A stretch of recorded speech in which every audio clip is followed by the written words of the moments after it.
And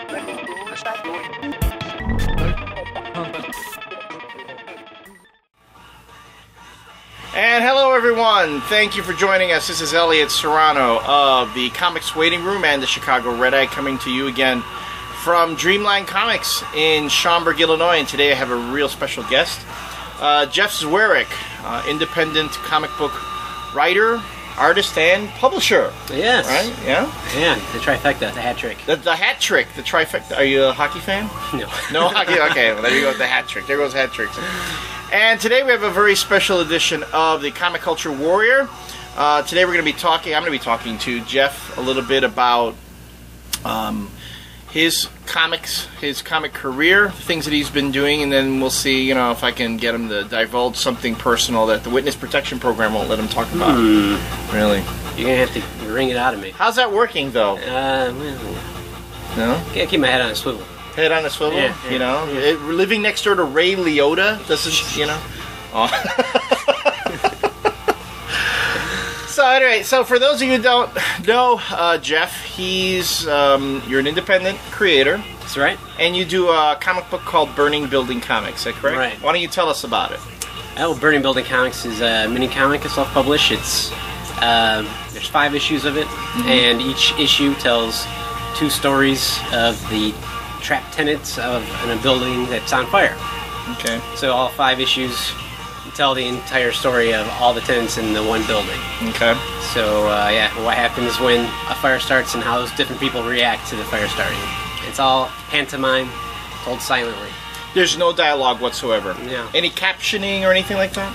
No captions. There's word balloons with like pictograms and stuff in there to get across the story, but I tried very hard to keep all language out of it.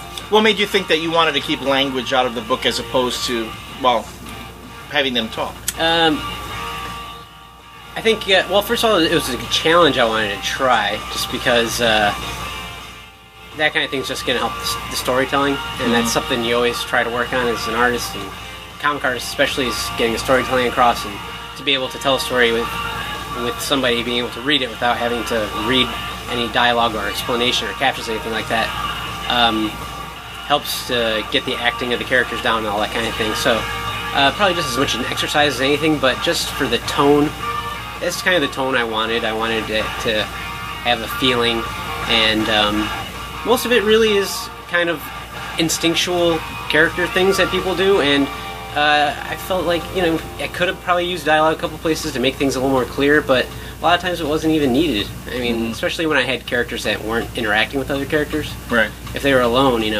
having them say, "Oh my gosh, there's a fire," instead of just having, exclamation lines on top of their head work just as well. I think Larry Hama could learn. There's some writers that, I'm always amazed that, the comic book, it's obvious there's a fire, the character goes, "Oh my god, there's a fire." Well, duh. Right, still using that Stan Lee method of writing. Ah, yes, the Stan Lee method. I like it when they would have like the caption that says, "Spider-Man's thinking about his day," and then the thought balloon that has, "I wonder what I'm going to do today," and then he says, "I think I'm going to go outside today." It seems like it's hitting you over the head a little bit. Repetition, right? That's Get it across by repetition. So, you've been doing this for how long? I think I did my first mini comic in 2001. 2001. Yeah. So that's, you're talking about 7 years now. Then. Right. And the first series I did was called Jack Rabbit, and nobody liked it. So I stopped doing it after 5 issues. And then I did another mini comic called Black Star, which is kind of an anthology of different stories all packed together. And I did 4 issues of that. That got some pretty good reactions. But then I did the first issue of Burning Building, and that got probably the strongest reaction of anything I'd done. So I decided just to start doing Burning Building all the way through to the end. Oh, awesome. And for those of you who don't know, if you've never seen it, we actually have an issue of Burning Building right here. So that's issue 1. There are 5 issues. Now, does it start on the bottom floor or the top floor? Issue 1's the bottom floor. Bottom the first floor. 2 floors, and that way you can see where the fire starts. Oh. And so the fire starts in the first issue, and then they're even reading instructions here on how to.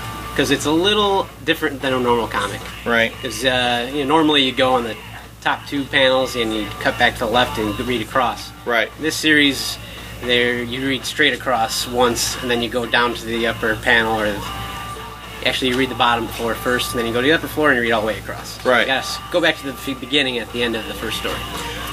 Although I could conceivably see myself reading both at the same time and you can kind of both at the same keeping time. up. Yeah. It's sometimes it gets a little tricky. Right. Because panel to panel transitions pretty key when you're reading something that doesn't have any words. And as an added bonus, each issue of Burning Building Comics has a piece of actually burned paper in it. You actually burned each piece of paper? Yes. Wow. I am insane. So you're a little bit of a pyro then. It's a pain in the ass. When I first started doing it, I'm like, oh, this shouldn't be too bad. Yeah. And then doing it like 100 times, 5 times over, and was this a drawing you did by hand or like a printing and then you just burned each? So no 2 burnings will be alike. This is like one of a kind. That's right. Burn. And people that order comics through the mail from me, I do sketch for. Oh wow! So you'll do a sketch for them. Yep. So if they order from you, and I'm looking here, it's jeffscomics.com. Yeah, it's the easiest comic site to remember in the world. Jeff's Comics, now you're not like one of those. You didn't spell it Jeff with like one F and comics with an X or anything like that. No, it's Comics ICS. ICS. But yeah, that's always a little hinky, especially in the underground comic. And then the series is Burning Building Comics with an X. So. Yeah, wait a minute. Yeah. There it is, right there. Life's not perfect out there. I was just happy I beat Jeffrey Brown to Jeff's Comics. Yeah, bastard Jeffrey Brown. First, yeah, who also owes me $20, mind you. Bastard. Mister, I wrote comic books about transforming robots, and I'm cool. I'm gonna do 5 comics about how getting laid and complain about it. Jeff, you kind of do that. I swear he's. Oh, he knows he does it. He does. No, he does. He's got a good sense of humor. He's got a great sense of humor about it. But I swear, the guy Jeff Brown, I think he's a great guy, and I've talked to him in the past. I've interviewed him, and but yeah, his comic book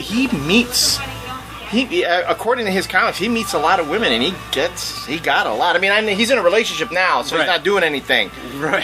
So just so you know, he's a one woman guy now. But before he was, he's kind of a good looking guy too. I mean, he's kind of. I guess I don't know. I don't know. I mean, he's all right. He's all right. I mean, come on, French chicks and crazy chicks and. Well, I had this conversation once with Paul Hornschmeyer, who's friends with Jeff Brown. They're in the Holy Consumption, that whole group of Chicago cartoonists. Yeah. And I had a table next to Paul at a convention one time, and he said, all these comic book guys complain about not getting laid. He goes, I don't know what the hell their problem is. He goes, I never had trouble meeting girls and stuff.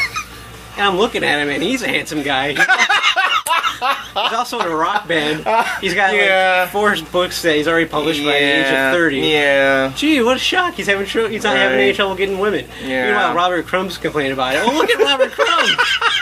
It's true. The guy's a freak. The guy is kind of. Well, and he was getting tail all the time anyway. So. Yeah. Well, that's true, but he has that cult following, and you have women. I swear, I mean, if he told these women to jump off bridges, they'd do that too.